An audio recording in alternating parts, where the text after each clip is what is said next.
Hi friends and students, ఈ వీడియోలో MHSRB pharmacist lab technician nursing ఆఫీసర్కి సంబంధించిన రకరకాల డౌట్స్ క్లారిఫై చేసుకుందాం ఫ్రెండ్స్. ఇందులో సో ఆ డౌట్స్ మెయిన్గా 3 డౌట్స్ ఉన్నాయి అందరికీ. Normalization process, okay, normalization process ద్వారా మార్క్స్ కలుస్తాయా తగ్గుతాయా, తర్వాత సెకండ్ వచ్చేసరికి కట్ ఆఫ్ ఎంత ఉంటుంది, థర్డ్ వచ్చేసరికి రిజల్ట్స్ ఎప్పుడు వస్తాయి, ఓకే, ఈ 3 గురించి నేను చూద్దాం friends. So last one results గురించి నేను ఎంహెచ్ఎస్ఆర్బికి కాల్ చేసా, ఇప్పటికీ 2-3 టైమ్స్ కాల్ చేసా. సో వాళ్ళు చెప్పే ఆన్సర్ ఏంటి అంటే ప్రాసెస్ జరుగుతుంది, మాకు గవర్నమెంట్ అప్రూవల్ వచ్చిన తర్వాత మేము రిలీజ్ చేస్తాం దానికి అని చెప్తారు. సో దానికి సంబంధించిన ఆడియో క్లిప్పింగ్ ఈ వీడియో చివరిలో పెడతా, అది వినండి, ఓకే. దాని తర్వాత first one normalization. So normalization process ద్వారా మార్కులు తగ్గుతాయా పెరుగుతాయా అంటే ఖచ్చితంగా పెరుగుతాయి ఎవరికంటే హార్డ్ షిఫ్ట్ వాళ్ళకి, ఖచ్చితంగా తగ్గుతాయి ఎవరికంటే ఈజీ షిఫ్ట్ వాళ్ళకి. సో ఈజీ షిఫ్ట్ వాళ్ళకి ఖచ్చితంగా తగ్గుతాయి అంటే కొంచెం మేబీ సేమ్ మార్క్స్ ఉండొచ్చు, తగ్గకపోయినా సేమ్ మార్క్స్ ఉండొచ్చు, బట్ హార్డ్ షిఫ్ట్ వాళ్ళకి మాత్రం మార్క్స్ పెరుగుతాయి ఖచ్చితంగా. సో దానికి సంబంధించి వాళ్ళు ఫార్ములా ఇచ్చారు ఏంటి అంటే GASD plus GTA minus GASD STA minus SASD into marks minus SASD. So simple గా ఇది చెప్తా ఏంటి అంటే జిఎస్డి అంటే ఫస్ట్ షిఫ్ట్ సెకండ్ షిఫ్ట్ అందరు రాష్ట్రగా మార్క్స్, సో వాళ్ళ యావరేజ్ తీసుకొని దానికి స్టాండర్డ్ డివిజన్ కలిపితే GSD, okay. First shift second shift అందరి మార్క్స్, సో 30 రావచ్చు, 40 రావచ్చు, 50 రావచ్చు, 60, 70, 80 అందరి కలిపేసేసి దాన్ని బై ఎంతమంది రాశారో అంత బై చేస్తే సో యావరేజ్ వస్తుంది. దాని తర్వాత దానికి స్టాండర్డ్ డివిజన్ కలుపుతారు, ఓకే. స్టాండర్డ్ డివిజన్ ఎంత డివైడ్ అవుతున్నాయో సో అది కలుపుతారు, అది జిఎస్డి, ఓకే. అన్ని షిఫ్ట్ల మార్క్స్ జిఎస్డి యావరేజ్ తీసుకుంటే జిఎస్డి. తర్వాత జీటీఏ అంటే ఏంటి అంటే ఆల్ షిఫ్ట్స్ 0.1% టాప్ మార్క్స్ ఉంటాయి కదా, వాళ్ళ యావరేజ్ తీసుకుంటారు. ఫస్ట్ షిఫ్ట్ సెకండ్ షిఫ్ట్ రాసిన వాళ్ళ టాప్ మార్క్స్ ఎవరు ఉంటాయో వాళ్ళలో 0.1%. సో ఫస్ట్ షిఫ్ట్ లో 120 మెంబర్స్, సెకండ్ షిఫ్ట్ లో 120 మెంబర్స్ అనుకుందాం, ఓకే. సో వాళ్ళని తీసుకొని వాళ్ళ టాప్ మార్క్స్ యావరేజ్ చేస్తే జీటీఏ వస్తుంది, ఓకే. తర్వాత జిఎస్డి ఆల్రెడీ డిస్కస్ చేసినాం కదా. తర్వాత ఎస్ఏఎస్టీ మీరు ఏ షిఫ్ట్ రాస్తారో వాళ్ళ ఆ షిఫ్ట్ లో ఉన్న పర్సన్స్, ఫర్ ఎగ్జాంపుల్ 24,000 మంది రాస్తే 12,000 మంది, ఓకే. సో వాళ్ళ యావరేజ్ మార్క్స్ అన్ని తీసుకొని దానికి స్టాండర్డ్ డివిజన్ యాడ్ చేస్తే ఎస్ఏఎస్టీ వస్తుంది. ఏదైతే మనం షిఫ్ట్ లో రాస్తామో ఫస్ట్ షిఫ్ట్ అయితే ఫస్ట్ షిఫ్ట్, సెకండ్ షిఫ్ట్ అయితే సెకండ్ షిఫ్ట్, సో అందులో ఆ షిఫ్ట్ లో మాత్రమే యావరేజ్ మార్క్స్ తీసుకుంటే ఎస్ఏఎస్టీ, 2 షిఫ్ట్ తీసుకుంటే జిఎస్టీ, మనం ఏ షిఫ్ట్ లో అయితే రాస్తామో అదే షిఫ్ట్ తీసుకుంటేమో ఎస్ఏఎస్టీ, ఓకే. తర్వాత ఎస్టీఏ మనం ఏదైతే షిఫ్ట్ లో ఎగ్జామ్ రాస్తామో అందులో టాప్ మార్క్స్ 0.1% టాప్ పర్సన్స్ ఉంటారు, వాళ్ళ మార్క్స్ యావరేజ్ చేస్తే ఎస్టీఏ, ఓకే. ఎస్టీఏ అంటే మనం ఏదైతే షిఫ్ట్ లో రాసినామో ఆ షిఫ్ట్ లో టాప్ మార్క్స్ తీసుకుంటే STA. GTA shift 1 shift 2 top marks average చేస్తే జీటీఏ, ఓకే. జిఏఎస్టీ అంటే షిఫ్ట్ 1 షిఫ్ట్ 2 యావరేజ్ మొత్తం అందరి persons average standard division. SASD మనం ఏదైతే షిఫ్ట్ లో రాసినామో ఆ షిఫ్ట్ లో average marks plus standard division అయితే ఎస్ఏఎస్టీ. సో ఈ ఫార్ములా బేస్ చేసుకొని వాళ్ళు మనకి మార్క్స్ తగ్గడమా పెరగడమా, so depending upon the difficulty levels marks తగ్గుతాయి పెరుగుతాయి. సో దీన్ని ఎక్స్ప్లెయిన్ చేయడం గురించి ఒక ఎగ్జాంపుల్ తీసుకుంటా ఫ్రెండ్స్. సో ఇదే రకంగా జరుగుద్ది అని లేదు, ఓకే. ఎగ్జాంపుల్ ఇది. సో ఎగ్జాంపుల్ వచ్చేసరికి ఒక పర్సన్ హార్డ్ షిఫ్ట్ లో ఎగ్జామ్ రాసిండు, అతనికి ఎన్ని మార్క్స్ వచ్చినాయి అంటే 60 మార్క్స్ వచ్చినాయి అనుకుందాం. ఒక పర్సన్ ఈజీ షిఫ్ట్ లో రాసిండు, అతనికి ఎన్ని వచ్చినాయి అంటే 61 మార్క్స్ వచ్చినాయి. సో ఇప్పుడు వాళ్ళ మార్క్స్ పెరిగినా తగ్గినా ఎట్లా చూద్దాం ఫ్రెండ్స్, ఓకే. సో ఇక్కడ ఫస్ట్ ఆఫ్ ఆల్ జిఎస్డి కదా, so GSD so all shift average plus standard division తీసుకుంటే 50 వచ్చి అనుకుందాం, ఓకే.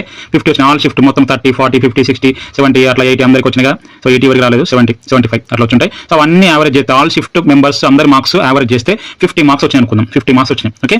తర్వాత top 0.1, so first shift second shift లో టాప్ 0.1% వాళ్ళు ఉంటారు కదా, ఫస్ట్ షిఫ్ట్ సెకండ్ షిఫ్ట్ లో టాప్ 0.1 యావరేజ్ తీసుకుంటే 60 మార్క్స్ వచ్చినాయి అనుకుందాం, ఓకే. సో మేబీ ఒక షిఫ్ట్ లో హార్డ్ రావచ్చు అంటే ఒక షిఫ్ట్ లో ఈజీ రావచ్చు. సో ఓవరాల్ గా టాప్ మొత్తం తీసుకుంటే 60 యావరేజ్, టాప్ 0.1% వాళ్ళ మార్క్స్ యావరేజ్ చేస్తే 60 వచ్చినాయి, ఓకే. సో ఇక్కడ మైనస్ జిఎస్డి, ఓకే. జిఎస్డి వచ్చేసరికి ఇదే. So average marks all shift average marks -50, okay. So ఇక్కడేమో టాప్ 0.1% షిఫ్ట్ 1 షిఫ్ట్ 2 సో 60 వచ్చినాయి. సో అందరి ఆల్ షిఫ్ట్లు యావరేజ్ సరికి 50 వచ్చినాయి. So 50 plus 60 minus 50. దాని తర్వాత ఇప్పుడు హార్డ్ షిఫ్ట్ లో టాప్ 0.1% వాళ్ళకి టాప్ 0.1% ఉంటారుగా, సో వాళ్ళకి ఎంత వచ్చినాయంటే 55 మార్క్స్ వచ్చినాయి హార్డ్ షిఫ్ట్ కాబట్టి. సో ఖచ్చితంగా తక్కువే ఉంటాయి, దీనికంటే తక్కువే ఉంటాయి. సో 55 వచ్చినాయి. దాని తర్వాత వచ్చేసరికి average marks, so hard shift లో యావరేజ్ మార్క్స్, ఇక్కడ టాప్ మార్క్స్, యావరేజ్ మార్క్స్ అందరి మార్క్స్, సో ప్రతి ఒక్కళ్ళ మార్క్స్ యావరేజ్ చేస్తే 45 వచ్చినాయి. సో 45 వచ్చినాయి, ఓకే. సో అది రాసిన. దాని తర్వాత వచ్చిన మార్క్స్ మైనస్ ఎస్ఏఎస్టీ, సో మనం రాసిన షిఫ్ట్ లో యావరేజ్ మార్క్స్, ఓకే. ఇది వేసినాం, ఓకే. వచ్చిన మార్క్స్ 60. సో ఇప్పుడు చేస్తే 50 వేసినాం, 60 - 50 10, 55 - 45 10, 60 - 15 60 - 45 15, ఓకే. 10 క్యాన్సిల్ అయిపోతే 15, 50 + 15 65. సో వచ్చిన మార్క్స్ ఎన్ని 60. ఎన్ని మార్క్స్ అయినాయి నార్మలైజేషన్ ఆఫ్టర్ నార్మలైజేషన్ 65 అంటే +5 వచ్చినాయి, +5. సో 5 యాడ్ అయినాయి హార్డ్ షిఫ్ట్ లో రాసిన వాళ్ళకి వచ్చిన మార్క్స్ కి 5 యాడ్ అయినాయి. సో ఇప్పుడు ఈజీ షిఫ్ట్ చూద్దాం ఫ్రెండ్స్. ఈజీ షిఫ్ట్ 61 మార్క్స్ వచ్చినాయి ఆ పర్సన్ కి. సో ఇప్పుడు ఇందాక లెక్కనే జిఎస్టీ చేంజ్ అవ్వదు 50. దాని తర్వాత జీటీఏ, సో అన్ని షిఫ్ట్ కదా, సో హార్డ్ షిఫ్ట్ అయినా ఈజీ షిఫ్ట్ అయినా సో ఇవి పైనది చేంజ్ అవ్వదు. సో 60 మార్క్స్ జీటీఏ, తర్వాత జిఎస్టీ -50. సో ఆల్ షిఫ్ట్ లో యావరేజ్ -50. తర్వాత ఈజీ షిఫ్ట్ లో 0.1% టాప్ మార్క్స్ 70 వచ్చినాయి. ఈజీ షిఫ్ట్ లో 0.1 టాప్ పర్సెంట్, ఓకే. చాలా మందికి 70+ వచ్చినాయి కాబట్టి సో యావరేజ్ తీసేసరికి 70, 0.1% తీసుకుంటే చాలా మంది 70 వచ్చుంటే యావరేజ్ 70 అయిపోతుంది. తర్వాత మైనస్ 60. సో అక్కడ అందరూ మార్క్స్ యావరేజ్ చేస్తే 60 వచ్చినాయి. ఫర్ ఎగ్జాంపుల్ 60 ఎగ్జాంపుల్ చెప్తానా, 60 వచ్చింది. ఓకే, 60 వచ్చింది యావరేజ్ అందరి మార్క్స్. ఆ షిఫ్ట్లో అందరి యావరేజ్ చేస్తే 60 వచ్చినాయి. టాప్ మార్క్స్ వచ్చేసరికి 70, 0.1%, 70. ఇప్పుడు వచ్చిన marks 61 minus 60. Okay, GTA sorry SASD. So ఇదే అక్కడ ఇస్తాం యావరేజ్ మార్క్స్, అందరూ వచ్చిన యావరేజ్ మార్క్స్ తీసేస్తాం. సో ఇప్పుడు తీసేస్తే చూడండి 50 plus 60 minus 50 10, 70 minus 60 10, 61 minus 60 1. Okay, 10 cancel అయిపోయినాయి. So 1 51 50 plus 1 51. వచ్చిన మార్క్స్ ఎన్ని 61. ఎంత అయినాయి 51 అయినాయి. 10 మార్క్స్ తగ్గినాయి. ఓకే, అంటే ఇది ఎగ్జాంపుల్ ఇన్ని తగ్గుతాయని లేదు. సో వాళ్ళంతా అయితే అంతా చేయరు. అయితే ఓవరాల్గా అయితే తగ్గొచ్చు. ఈజీ షిఫ్ట్ వాళ్ళకి తగ్గొచ్చు, హార్డ్ షిఫ్ట్ వాళ్ళకి పెరగచ్చు. సో ఎన్ని పెరిగినాయి అంటే 5 పెరిగినాయి. సో 5 పెరుగుతాయా ఇంకెక్కువ పెరగవంటే పెరగచ్చు, 8 పెరగచ్చు, 10 పెరగచ్చు, చెప్పలేం. సో ఇక్కడ 10 తగ్గినాయి ఇక్కడ. సో 10 తగ్గుతాయా అంటే కాదు, 5 తగ్గచ్చు, 4 తగ్గచ్చు. సో ఓవరాల్గా అయితే ఇట్లా నార్మలైజేషన్ ప్రాసెస్ లో వచ్చిన మార్క్స్ కాన్స్టాంట్ ఉంటాయని అయితే ఖచ్చితంగా లేదు. ఓకే, సో అందువల్ల నేను చెప్పేది ఏంటంటే కట్ ఆఫ్ అయితే ఖచ్చితంగా నేను ఆల్రెడీ ఇంతకుముందు ప్రీవియస్ వీడియో చెప్పా కట్ ఆఫ్. సో 56 స్టార్ట్ అయితే ఓపెన్ కట్ ఆఫ్, లేకపోతే 60 ప్లస్ ఆర్ మైనస్ 4 అని చెప్పా ఓపెన్ కట్ ఆఫ్. 64 ఉండొచ్చు, లేకపోతే 56 ఉండొచ్చు. దాంతో కేటగిరీ వైజ్ కూడా నియర్ బై అంతే ఉండొచ్చు. Okay, 55 plus. సో ఇక్కడ 55 మీరు అంటే మీరు నార్మలైజేషన్ కాకముందు ఎట్లా కట్ ఆఫ్ చెప్తారు అంటే నేను ఆఫ్టర్ నార్మలైజేషన్ చెప్పేది కట్ ఆఫ్. ఓకే, నార్మలైజేషన్ తర్వాత జరిగే మీకు నార్మలైజేషన్ అయిపోయిన తర్వాత మీకు 55 ప్లస్ వస్తే మీరు రేస్లో ఉంటారు.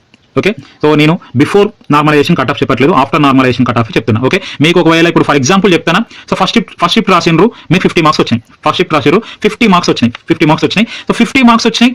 కట్ ఆఫ్ దూరంలో ఉన్నారంటే ఆఫ్టర్ నార్మలైజేషన్ మేబీ మీకు 5 కలవచ్చు, 8 కలవచ్చు, 58. సో రేస్లోకి వచ్చేస్తారు. సో సెకండ్ షిఫ్ట్ రాసి ఫర్ ఎగ్జాంపుల్ 60 వచ్చినాయి మార్క్స్. దాని తర్వాత నార్మలైజేషన్ ప్రాసెస్లో 3 or 4 5 అయినాయి. సో 55 వెళ్ళిపోయారు. లేకపోతే మీకు సెకండ్ షిఫ్ట్ రాసి 55 వచ్చినాయి. నార్మలైజేషన్ ప్రాసెస్లో తగ్గినాయి, 52 51 వచ్చినాయి. రేస్లోకి వెళ్ళిపోతారు. సో ఆ విధంగా నార్మలైజేషన్ తర్వాత మీకు వచ్చే మార్క్స్ మీరు చూసుకోండి. అంతేగాని నార్మలైజేషన్ ముందు మీకు వచ్చిన షిఫ్ట్ 1 మార్క్స్, షిఫ్ట్ 2 మార్క్స్ అవి కన్సిడర్ చేయరు. ఓకే, ఆఫ్టర్ నార్మలైజేషన్ మీకు ఎన్ని మార్క్స్ వస్తాయి, ఓకే, దాన్ని బేస్ చేసుకొని కట్ ఆఫ్ ఉంటుంది. అంటే కట్ ఆఫ్ అయితే బరాబర్ అక్కడే ఉంటుంది. 56 నుంచి ఉంటుంది కట్ ఆఫ్, 56 55 ఆ రేంజ్ లో నుంచి ఉంటుంది. లాస్ట్ ఇయర్ కట్ ఆఫ్ 51 చెప్పిన 51 52 దగ్గర ఉంది కట్ ఆఫ్. సో అదే రేంజ్ లో కట్ ఆఫ్ అనేది ఖచ్చితంగా ఉండే ఛాన్సెస్ ఉన్నాయి. సో ఆ 51 52 53 కట్ ఆఫ్ అనేది ఆఫ్టర్ నార్మలైజేషన్, బిఫోర్ నార్మలైజేషన్ కాదు. ఓకే, మీకు 70 మార్క్స్ రావచ్చు ఓపెన్ కేటగిరీలో, ఓసీ వాళ్ళు 70 మార్క్స్ రావచ్చు. బట్ నార్మలైజేషన్ ఆఫ్టర్ 62 పడిపోవచ్చు. సో ఓపెన్ కేటగిరీకి వెళ్ళిపోవచ్చు మీరు. ఓకే, సో ఒక పర్సన్ 62 రావచ్చు ఓపెన్ కేటగిరీలో, ఆఫ్టర్ నార్మలైజేషన్ 70కి వెళ్ళొచ్చు. సో ఆ విధంగా ఆఫ్టర్ నార్మలైజేషన్ మీకు వచ్చే మార్క్స్ బేస్ చేసుకొని అక్కడ మీరు రేస్లో ఉండరా అని తెలుస్తుంది. కట్ ఆఫ్ మాత్రం ఖచ్చితంగా 55 దగ్గర ఉంటుంది, 55 to 50. సో మీరు ఎగ్జాక్ట్ గా చెప్తారు, మీకు ఏమైనా తెలుసా అట్లాంటి క్వశ్చన్స్ వద్దు. సో గెస్ ఎక్స్పెక్టెడ్ ఇది. Okay, so previous year cut off అవన్నీ బేస్ చేసుకొని చెప్పే కట్ ఆఫ్లు ఇవి. సో 50 to 55 రేంజ్ లో వచ్చిన వాళ్ళందరూ కూడా నియర్ బై హోప్స్ పెట్టుకోవచ్చు. కొన్ని జోన్లలో ఇంకా తక్కువ కూడా హోప్స్ పెట్టుకోవచ్చు. Orthopaedic physically handicapped sports quota వాళ్ళు ఎన్ని తక్కువ మార్క్స్ ఉన్నా కూడా హోప్స్ పెట్టుకోవచ్చు. ఎందుకోసం అంటే వాళ్ళలో పెద్దగా అంటే ఎన్ని మార్క్స్ వచ్చిన ఛాన్సెస్ ఎక్కువ ఉంటాయి. ఓకే, దాని తర్వాత కాంపిటీషన్ వచ్చేసరికి SC ST వాళ్ళకైతే ఎక్కువ ఉంది, మీన్స్ కట్ ఆఫ్ ఎక్కువ ఉండే ఛాన్సెస్ ఉన్నాయి. ఓవరాల్ అయితే 55 ఉంటుంది కట్ ఆఫ్, 55 ఆ రేంజ్ లో ఉంటుంది కట్ ఆఫ్ ఖచ్చితంగా ఆఫ్టర్ నార్మలైజేషన్. సో ఇది కట్ ఆఫ్ గురించి ఫ్రెండ్స్. దాని తర్వాత so horizontal filling, okay, vacancy filling. So ఒకవేళ ఓసీలో 16 పోస్టులు ఉన్నాయి. సో అప్పుడు ఉమెన్కి ఎన్ని పోస్టులు వస్తాయి అంటే సో ప్రతి 3వ పోస్ట్ ఉమెన్కి ఉంటుంది. సో 1 2, సో ఇది 2 మేల్ వెళ్ళిపోతే తర్వాత third post female, 4 5 6 female, 7 8 9 female, 10 11 12 female, 13 14 15 female, తర్వాత 16. ఓకే, సో ఈ విధంగా సో ఒకవేళ ఓపెన్ కేటగిరీలో 16 పోస్టులు ఉంటే అందులో 5 వచ్చేసరికి ఫీమేల్కి వెళ్ళిపోతాయి. ఓకే, 5 వచ్చేసరికి ఫీమేల్కి వెళ్ళిపోతాయి. సో ఇక్కడ ఒక డౌట్ అరైజ్ అవ్వచ్చు. సో డౌట్ ఏంటి అంటే సో ఫస్ట్ 5 మెంబర్స్ ఫీమేల్స్ ఉన్నారు, టాప్ 5. ఓకే, ఇక్కడ మేలు తర్వాత ఫీమేల్ అట్లా సీక్వెన్స్ లో వస్తే ఏం కాదు. అట్లా కాకుండా ఫస్ట్ టాప్ 5 ఫీమేల్స్ ఉన్నారు అనుకోండి, తర్వాత 6 7 8 ఫీమేల్ కి ఇయర్, తర్వాత 9 10 11 ఫీమేల్ కి ఇయర్. సో ఇక్కడ టాప్ 5 ఫీమేల్కి వెళ్ళిపోతే తర్వాత ఇంకా 6 7 8 9 10 11 12 13 14 15 16. సో ఇక్కడ ఎవరు ఉంటే వాళ్ళకి ఇచ్చేస్తారు. అంతేగాని మళ్ళీ ఇక్కడ టాప్ 5 వెళ్ళిపోయినాయి, టాప్ 5 ఫీమేల్స్కి వెళ్ళిపోయినారు. తర్వాత 6 7 మేల్స్, 3వ పోస్టు ఫీమేల్స్ కానీ, తర్వాత 8 ఫీమేల్, తర్వాత 9 10 11 ఫీమేల్, 12 13 14 ఫీమేల్, అట్లా ఫీమేల్స్కి ఇయర్. ఓకే, సో ఓవరాల్గా ఎన్ని ఓపెన్ లో 16 ఉంటే 5 ఫీమేల్స్ రావాలి. సో ఒకవేళ టాప్ 5 ఫీమేల్స్ ఉంటే, టాప్ 5 లో ఫీమేల్సే ఉంటే దాని తర్వాత ఇక్కడ నుంచి నెక్స్ట్ దాంట్లో ఎవరు ఉంటే వాళ్ళకి ఇచ్చేసుకుని వెళ్ళిపోతారు. ఓకే, నెక్స్ట్ దాంట్లో ఎవరు ఉంటే వాళ్ళకి ఇచ్చేసుకుని వెళ్ళిపోతారు. వాళ్ళు మేల్ అయితే మేలు, ఫీమేల్ అయితే ఫీమేల్, అంటే డైరెక్ట్ సీక్వెన్స్ వెళ్ళిపోతారు. ఎవరు ఉంటే వాళ్ళకి ఇచ్చేసుకుని వెళ్ళిపోతారు. ఒకవేళ ఇదే సీక్వెన్స్ లో వెళ్తారు మాక్సిమం. టాప్ 5 లో ఫీమేల్స్ ఉంటే మాత్రం జనరల్ వెళ్ళిపోతారు. ఒకవేళ టాప్ 16 మొత్తం కూడా మేల్సే ఉంటే అప్పుడు ఏం చేస్తారంటే సో ఇక్కడ 1 2 3 4 5 ఈ 5 మెంబర్స్ మేల్స్ ని తీసేసి ఇక్కడ నెక్స్ట్ ఫీమేల్స్ ని రిప్లేస్ చేసుకుంటూ వస్తారు. సో ఫీమేల్స్ 100 ర్యాంక్ ఉండొచ్చు, వాళ్ళ 100 ర్యాంక్ ఉంది. నెక్స్ట్ ఫీమేల్ వచ్చేసరికి 100 ర్యాంక్ లో ఉంది, ఆమె 12th పొజిషన్ లోకి వస్తుంది. తర్వాత ఇంకొక ఫీమేల్ 200 ర్యాంక్ లో ఉంది, ఆమె 13th పొజిషన్ లోకి వస్తుంది. తర్వాత 300 ర్యాంక్ లో ఉంది, ఆమె 14th పొజిషన్ లోకి వస్తుంది. తర్వాత 400 ర్యాంక్ లో 15 పొజిషన్ లోకి వస్తాయి. సో ఆమె ర్యాంక్ తో సంబంధం లేదు. సో ఇక్కడ ఒకవేళ 5 మెంబర్స్ ఫీమేల్, ఈ ఓపెన్ కేటగిరీలో 5 మెంబర్స్ ఫీమేల్స్ లేకపోతే, సో లాస్ట్ 5 మెంబర్స్ ఉన్న మేల్స్ ని, లాస్ట్ 5 లో ఉన్న మేల్స్ ని తీసేసి అక్కడ నుంచి ఫిల్ చేసుకుంటూ వస్తారు, ఫీమేల్స్ ని ఫిల్ చేసుకుంటూ వస్తారు. లేకపోతేమో మామూలుగా ఇట్లా ఉంటే 1 2 3 ఫీమేల్కి ఇచ్చేస్తారు, 4 5 ఫీమేల్కి ఇచ్చేసుకుంటే అట్లా వచ్చేస్తారు. సో ఒకవేళ ఫస్ట్ 5 ఉంటే మాత్రం వరుసగా ఎవరు ఉంటే వాళ్ళకి ఇచ్చేసుకుంటూ వెళ్ళిపోతారు. లైక్ దట్ కేటగిరీలో కూడా అంతే. ఒకవేళ బీసీలో 6 ఉంటే 1 2 3 ఫీమేల్, 4 5 6 ఫీమేల్, అంటే 6 పోస్టులు బీసీ కేటగిరీలో ఉంటే అందులో 2 పోస్టులు ఫీమేల్కి వస్తాయి. ఓకే, సో ఒకవేళ ఫస్ట్ 2 మెంబర్స్ ఫీమేల్స్ ఉన్నారనుకోండి, నెక్స్ట్ వచ్చేసరికి ఎవరు ఉంటే వాళ్ళకి ఇచ్చేస్తారు. ఓకే, ఫీమేల్స్ ఉంటే ఫీమేల్, మేల్ ఉంటే మేల్, సో ఎవరు ఉంటే వాళ్ళకి ఇచ్చేస్తారు. ఒకవేళ 6 పోస్టులు కూడా మేల్సే ఉంటే అప్పుడు లాస్ట్ 2 తీసేసి లాస్ట్ 2ని replaces with the females. Okay, so ఒకవేళ మీ కేటగిరీలో మీకు కాంపిటీషన్ మీరు చూసుకోండి. ఒకవేళ మీకు ముందున్న వాళ్ళు ఒకవేళ అమ్మాయిలు అయితే మీరు సేఫ్ జోన్లో ఉన్నట్టు, అబ్బాయిలు మీకు ముందున్న వాళ్ళు అమ్మాయిలు అయితే మీరు సేఫ్ జోన్ ఉన్నట్టు. ఇంకా సో ఆ 2 వెళ్ళిపోతే, ఇప్పుడు 2 వెళ్ళిపోతే మిగతా 4 ఎవరికైనా రావచ్చు. మేల్స్ ఉంటే మేల్స్ రావచ్చు, ఫీమేల్స్ ఉంటే ఫీమేల్స్ రావచ్చు. సో ఇది ఫ్రెండ్స్, సో వేకెన్సీ ఎట్లా ఫిల్ చేస్తారంటే అట్లా. ఓకే, సో ఓవరాల్ గా ఫీమేల్కి ఉంటుంది. సో ఫస్ట్ లో వాళ్ళు ఉంటే మాత్రం మేల్స్కి అడ్వాంటేజ్, ఒకవేళ ఫస్ట్ లో వాళ్ళు లేకుంటే మొత్తం మేల్స్ ఉంటేమో లాస్ట్ లో ఉన్న ఫీమేల్స్ అందరికీ అడ్వాంటేజ్ అవుతుంది. సో ఇది వేకెన్సీ ఫిల్ హారిజాంటల్ లో ఎట్లా చేస్తారు. సో కట్ ఆఫ్ గురించి, సో ఆఫ్టర్ నార్మలైజేషన్ మాత్రం 55 దగ్గర అట్లా కట్ ఆఫ్ ఉంటుంది, 55 నుంచి కట్ ఆఫ్ ఉంటుంది నియర్ బై. సో అది తెలియాలి అంటే ఖచ్చితంగా మనకి జనరల్ ర్యాంకింగ్ లిస్ట్ వచ్చిన తర్వాత తెలుస్తుంది ఎవరి ర్యాంక్ ఎక్కడికి వెళ్ళి, ఎవరి స్కోర్ ఎక్కడి నుంచి వెళ్ళింది. సో ఇప్పుడు అందరూ చెప్తున్నారు 64 వచ్చినాయి, 60 వచ్చినాయి, 52 53 52 51 70 వచ్చినాయి. సో అవి అనేది మీకు ఓకే సమ్వాట్ హోప్స్ ఉంటాయి. బట్ ఆఫ్టర్ నార్మలైజేషన్ ఆ మార్క్స్ అనేవి చేంజ్ అయితే, సో దాన్ని బేస్ చేసుకొని మనకి అప్పుడు మనం రేస్లో ఉన్నామా లేదా తెలుస్తుంది. ఓకే, ఆఫ్టర్ నార్మలైజేషన్ మనకి కట్ ఆఫ్ అంటే మనం రేస్లో ఉన్నామా లేదా ఖచ్చితంగా తెలిసేది. కట్ ఆఫ్ మాత్రం 55. సో మీరు చూసుకోండి, ఒకవేళ సెకండ్ షిఫ్ట్ వాళ్ళు అయితే మీరే ఇమాజిన్ చేసుకోండి, మీ పేపర్ ఈజీగా ఉంటే ఒక -5 తీసేసుకోండి, -5 -3 తీసుకోండి, -2 తీసుకోండి. ఒకవేళ 60 వస్తే 58. ఓకే, 58 వచ్చినాయి, రేస్లో ఉన్నానా లేదా. ఒకవేళ ఫస్ట్ షిఫ్ట్ హార్డ్ అనుకుంటే వాళ్ళు ఫస్ట్ షిఫ్ట్ వాళ్ళు ఒక 3 to 5 5 to 8 మార్క్స్ యాడ్ చేసుకోండి, ఒకవేళ యాడ్ చేసుకొని చూసుకోండి. ఓకే, అప్పుడు 55 నుంచి 60 65 రేంజ్లో ఉన్నారంటే మీరు రేస్లో ఉన్నట్టే. ఓకే, సో ఇది ఫ్రెండ్స్ నార్మలైజేషన్. దాని తర్వాత సో హారిజాంటల్ రిజర్వేషన్లో ఎట్లా ఫిల్ చేస్తారు ఇది. దాని తర్వాత రిజల్ట్ సంబంధించిన ఆడియో క్లిప్ దీనికి అటాచ్ చేస్తా, అది వినండి ఫ్రెండ్స్.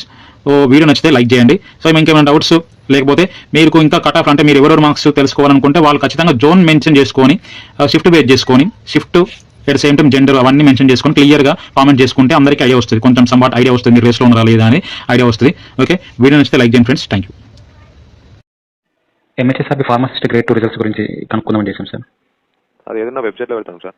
అంటే అంటే అంటే 1 month అట్లా ఎంత పడుతుంది సార్ టైం? ఎగ్జాక్ట్గా చెప్పడానికి మాకు కొన్ని గవర్నమెంట్ అప్రూవల్స్ ఉంటాయి, ప్రాసెస్ నడుస్తుంది. సో ఎగ్జాక్ట్గా చెప్పడానికి ఉండదు. అవునా సార్?